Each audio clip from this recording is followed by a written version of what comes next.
नमस्ते। दिन भर की टॉप इंपॉर्टेंट डिफेंस अपडेट पर आपका स्वागत है। आज की टॉप हेडलाइंस की डीआरडीओ की तरफ से तेजस के लिए एक बहुत ही इंपॉर्टेंट पार्ट बनाया जा चुका है, लेकिन इस पार्ट को बनाने में जिस टेक्नोलॉजी का इस्तेमाल किया गया है बहुत ही कम देश इसका इस्तेमाल कर पाते हैं। भारत ने एक नए रडार को बनाने का काम शुरू कर दिया है जो कि पाकिस्तान और चाइना के एडवांस फाइटर जेट को स्कैन कर सकता है। हमारी सेना को जल्द ही करीब 25,000 करोड़ रुपए की लागत से बने हुए एयर मिसाइल सिस्टम मिलने वाले हैं। इंडियन एयरफोर्स के MRFA प्रोग्राम में राफेल की कीमत और ज्यादा बढ़ सकती है। डोनाल्ड ट्रंप ने एक बार फिर ब्रिक्स कंट्रीज को चेतावनी दी है। आइए आज के इस वीडियो में सारी इंपॉर्टेंट अपडेट डिटेल्स में आपको बताते हैं। यदि आपको हमारी ये न्यूज सीरीज पसंद आए तो इस वीडियो को लाइक और चैनल को सब्सक्राइब जरूर कीजिएगा। सबसे पहले डीआरडीओ से आ रही अपडेट की बात की जाए तो डीआरडीओ की तरफ से हमारे तेजस MK2 के लिए एक एडवांस नोज कोन बना करके तैयार की गई है with the help of advance composite material.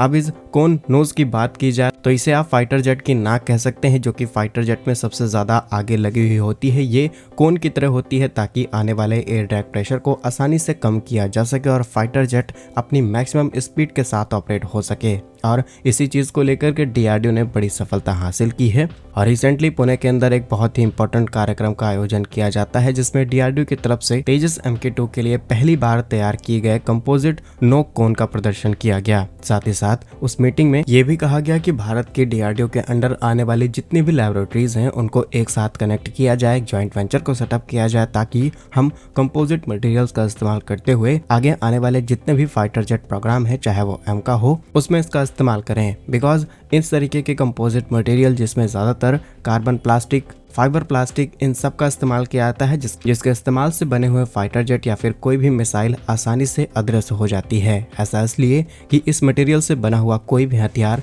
जब उड़ता है और उस पर किसी भी तरीके की फ्रीक्वेंसी या फिर रेडिएशन को रिवर्स करने की कोशिश की जाती है तो वो रिवर्स नहीं होता और लगभग आने वाले जितने भी फ्रीक्वेंसीज और सिग्नल्स हैं उनको एब्जॉर्ब कर लेता है। यानी कि दुश्मन के रडार इन चीजों को आसानी से पकड़ नहीं सकते। जानकारी के लिए आपको ये भी बता दें कि डीआरडीओ ने जिस मटेरियल का इस्तेमाल किया है इसका नाम है क्वार्ट्ज फाइबर और उसके इस्तेमाल से बनी हुई चीजों को रडार पकड़ नहीं सकते। हवाई नेविगेशन, मौसम का पता लगाने और एडवांस तरीके के हवाई लक्ष्यों में इस्तेमाल करते हुए सभी चीजों को अदृश्य बनाया जा सकता है। साथ ही तेजस MK1 की तुलना में तेजस MK2 के अंदर जो डिजाइन किया गया है, इसने डिजाइन की हेल्प से इसकी लंबाई और मोटाई दोनों में लगभग 10% की हमें कटौती देखने को मिली है। यानी कि बहुत ही कम मटेरियल का इस्तेमाल करते हुए हम सेम चीज को बना पाए हैं। यानी कि ओवरऑल वजन कम होगा और वजन कम होने की वजह से एक एयरक्राफ्ट लंबी दूरी तय कर सकता है, ज्यादा स्पीड को अचीव कर सकता है। बाकी डीआरडीओ की इस नई तैयारी के लिए कमेंट बॉक्स में जय हिंद जरूर लिखिएगा। नेक्स्ट इंपॉर्टेंट अपडेट BEL यानी कि भारत इलेक्ट्रॉनिक्स लिमिटेड से सामने निकल के आ रही है, जो कि भारत की सबसे इंपॉर्टेंट डिफेंस PSU मानी जाती है और इनकी तरफ से भारतीय सशस्त्र बलों को एक बहुत ही एडवांस रडार सिस्टम दिया गया है। इस रडार सिस्टम का नाम है VHF और ये radar system active electronic scan array पर काम करता है। यानी कि यह एंटीना किसी भी गजल फाइटर जेट को आसानी से स्कैन कर सकता है। इसकी रेंज करीब 200 किलोमीटर तक की है और किसी भी तरीके के हवाई हमलों को पता करने और उनको सही तरीके से ट्रैक करने के लिए डिजाइन किया गया है। यहाँ तक कि इसकी ताकत इतनी ज्यादा है कि ये चाइना के J-20 हो या फिर J-35 इन जैसे फाइटर जेट्स को आसानी से स्कैन कर सकता है। अर्ली वार्निंग दी जा सकती है और सही समय पर सेना एक्शन ले सकती है। और सबसे बड़ी बात यहाँ पर देखने को ये मिलती है कि एक समय ऐसा था कि हम 10 किलोमीटर, 20 किलोमीटर, इवन 50 किलोमीटर तक के रडार सिस्टम को डेवलप कर पा रहे थे, लेकिन आज हमारी PSUs और इलेक्ट्रॉनिक कंपनीज इतनी ज्यादा कैपेबल हो चुकी हैं गवर्नमेंट ऑफ इंडिया की हेल्प से, जो कि आज 200 किलोमीटर तक की रेंज वाले रडार सिस्टम को डेवलप कर रही हैं। और वो दिन दूर नहीं कि हम इसकी रेंज को बढ़ाते हुए 400, 600, 1000 किलोमीटर तक कर पाएंगे और इन्हीं रडार्स की हेल्प लेते हुए हम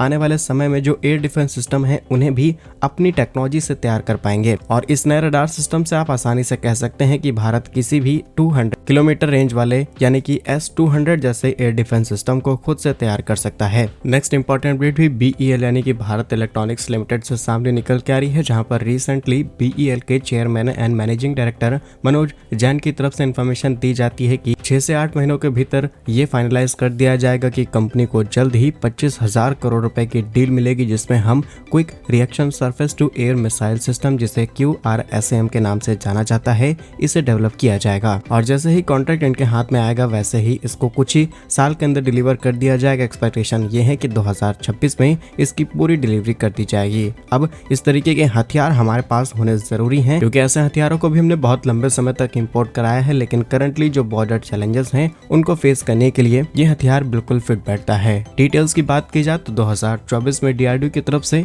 इसके कुछ ट्रायल्स किए जाते हैं, उसके बाद इनमें कुछ कमियां देखने को मिलती हैं। DRDO इसे ठीक कर देता है और अब ये सिस्टम पूरी तरीके से डेवलप होने के लिए तैयार है। सबसे अच्छी बात कि यहाँ पर रेडियो फ्रीक्वेंसी हो या फिर तमाम तरीके के कंट्रोल सिस्टम, सभी चीजों को हमने अपने देश से ही इस्तेमाल किया है और ऐसा पहली बार नहीं, इससे पहले भी भारत डायनेमिक्स लिमिटेड की तरफ से इस तरीके के सिस्टम को तैयार किया जा चुका है। अगर हम इस सिस्टम की डिटेल्स की बात करें तो जैसा कि इसके नाम से ही पता चलता है, surface to air missile system है। सबसे बड़ी बात कि इसकी मोबिलिटी बहुत ज्यादा एडवांस है, यानी कि इसका ट्रांसपोर्टेशन बहुत इजी है, इसको कहीं पर भी आसानी से ले जाया जा सकता है। ये क्विक रिएक्शन प्रोवाइड करता है, आपने टारगेट को निशाना बनाया और तुरंत हिट किया, ये तुरंत अपने ऑपरेशंस करना शुरू कर देता है। इसके अलावा ऑल वेदर कंडीशंस में इसे ऑपरेट किया जा सकता है।